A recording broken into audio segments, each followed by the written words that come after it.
Hi everybody, I'm Mr. Brian from the Nature Center. I'd like to wish everybody a happy Earth Week and happy Earth Day, celebrating 50 years of Earth Day. I'm here to read you one of my favorite books, Owl Moon by Jane Yolen. Hope you enjoy. Owl Moon by Jane Yolen. It was late one winter night, long past my bedtime, when Pa and I went owling. There was no wind, the trees stood still as giant statues, and the moon was so bright the sky seemed to shine. Somewhere behind us a train whistle blew, long and low, like a sad, sad song. I could hear it through the woolen cap Pa had pulled down over my ears. A farm dog answered the train, and then a second dog joined in. They sang out, trains and dogs, for a real long time, and when their voices faded away, it was as quiet as a dream. We walked on towards the woods, Pa and I. Our feet crunched over the crisp snow, and little gray footprints followed us. Pa made a long shadow, but mine was short and round.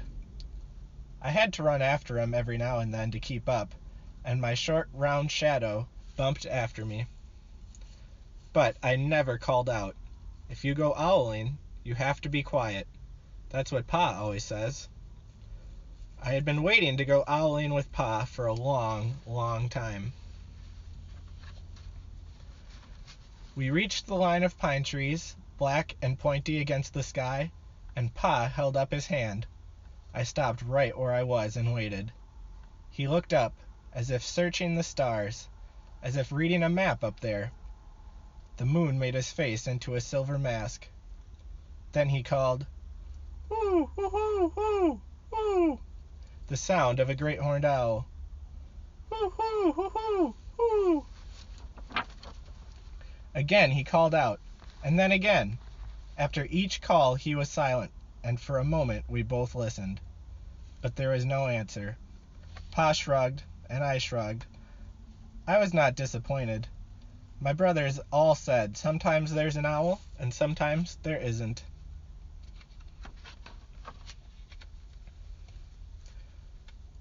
We walked on. I could feel the cold, as if someone's icy hand was palmed down on my back, and my nose and the tops of my cheeks felt cold and hot at the same time. But I never said a word. If you go owling, you have to be quiet and make your own heat.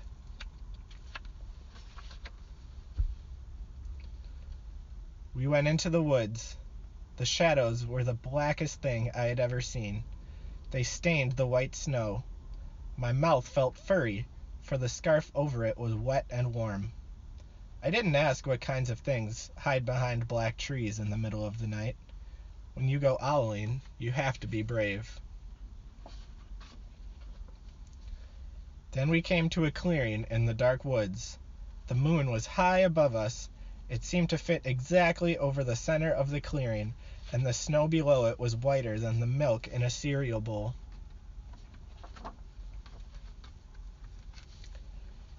I sighed, and Pa held up his hand at the sound.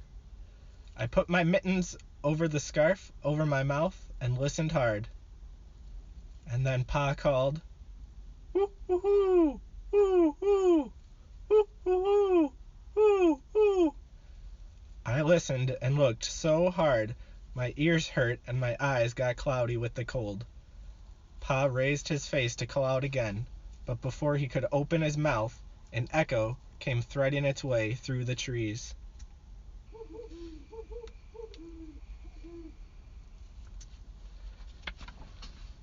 Pa almost smiled.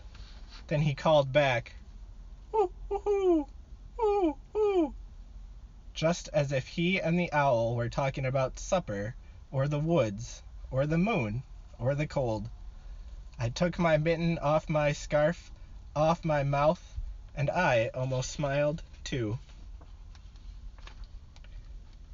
The owl's call came closer, from high up in the trees on the edge of the meadow. Nothing in the meadow moved. All of a sudden, an owl's shadow, part of the big tree shadow, lifted off and flew right over us.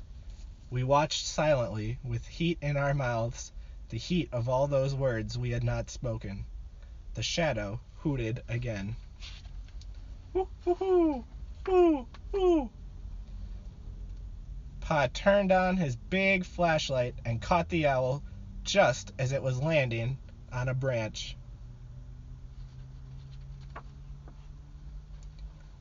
For 1 minute, 3 minutes, maybe even 100 minutes, we stared at one another.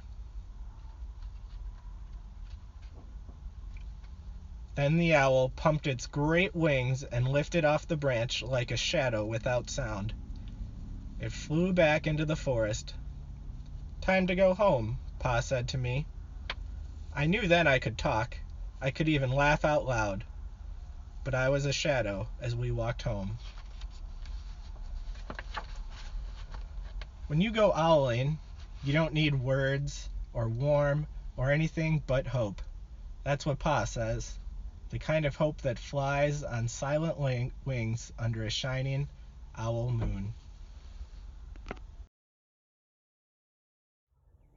As some of you already know, I'm a pretty big fan of birds, and especially owls. This story has always been one of my favorites in finding personal connections to nature. As part of Earth Week, I encourage everybody to try to get outside and look up at the birds. Maybe you'll even hear an owl.